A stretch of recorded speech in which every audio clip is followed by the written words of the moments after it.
എല്ലായിടത്തും കാണുന്ന ആവേശം പ്രത്യേകിച്ച് തലസ്ഥാനത്തേക്ക് എത്തുമ്പോൾ അത് 10 മടങ്ങ് കൂടുമെന്ന് എന്തായാലും ഉറപ്പാണ്. അവിടെ പ്രമുഖരൊക്കെ ആരുണ്ട് മുന്നണികളുടെ ആവേശത്തിന് കൊഴുപ്പേകാൻ?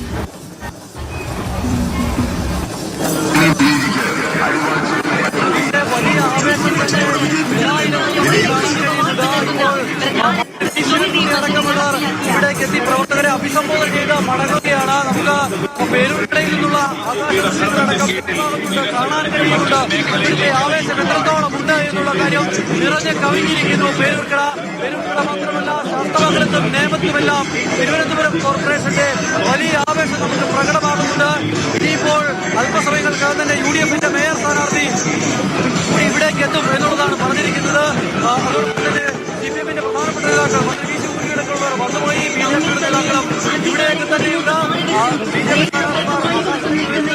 കാണാൻ കഴിയുന്ന വലിയ ആവേശം ഇവിടെ പരസ്പരം സംസാരിക്കുന്നത് പോലും കേൾക്കാൻ കഴിയാത്ത വിധത്തിലാണ് പ്രവർത്തകരുടെ ആവേശം ഇപ്പോൾ കാണാൻ കഴിയുന്നത്. എന്തായാലും ഇവിടെ ഇനിയിപ്പോൾ കെട്ടിടങ്ങൾക്ക് മുകളിൽ പോലും നിറഞ്ഞു കവിയാൻ ആളുകൾ നിറയാൻ സ്ഥലമില്ലാത്ത വാഹനങ്ങൾ തിങ്ങിക്കൂടുന്നു.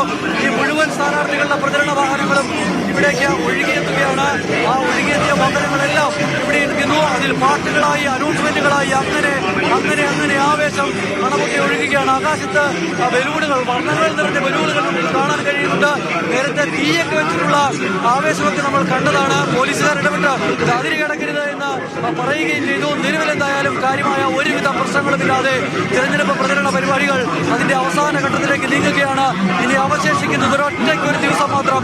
ആ ഒരു ദിവസത്തിനുള്ളിൽ പരമാവധി വീടുകളിലേക്ക് എത്തി പരമാവധി ആളുകളെ നേരിൽ കണ്ട് പരമാവധി വോട്ടുകൾ പോളിംഗ് ബൂത്തിലേക്ക് എത്തിച്ച് അത് തങ്ങളുടെ ചിഹ്നത്തിലാണെന്ന് ഉറപ്പുവരുത്തുകയാണ് സ്ഥാനാർത്ഥികളുടെ ലക്ഷ്യം.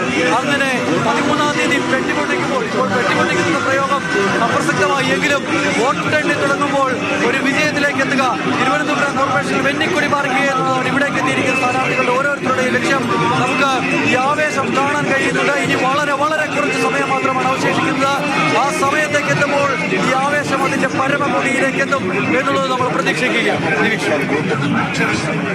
തലസ്ഥാന നഗരിയിൽ പേരൂർക്കട ആവേശത്തിന് പേരുകേട്ട ഒരു ഇടമാണ്. നമ്മൾ ലോക്സഭാ തെരഞ്ഞെടുപ്പും നിയമസഭാ തെരഞ്ഞെടുപ്പും ഒക്കെ കാണുമ്പോൾ തലസ്ഥാനത്തെ പ്രധാനപ്പെട്ട ഒരു സംഗമ ഭൂമിയാണ്. അവിടെ പ്രധാനപ്പെട്ട സ്ഥാനാർത്ഥികൾക്കൊപ്പം തന്നെ പ്രധാനപ്പെട്ട നേതാക്കളും അണിനിരന്ന ആവേശം പകരും. ഇപ്പോൾ ക്രെയിനുമൊക്കെയായി പല വർണ്ണക്കുടകളും വീശി വർണ്ണ കാഴ്ചകളും ഏറ്റവും പുതിയ സാങ്കേതിക വിദ്യകളൊക്കെ തന്നെ അണിനിരത്തി. കഴിഞ്ഞ 2020 തെരഞ്ഞെടുപ്പിന് ശേഷം 5 വർഷം പിന്നിടുമ്പോൾ നമ്മുടെ സാങ്കേതിക വിദ്യകളെല്ലാം മാറുന്നു.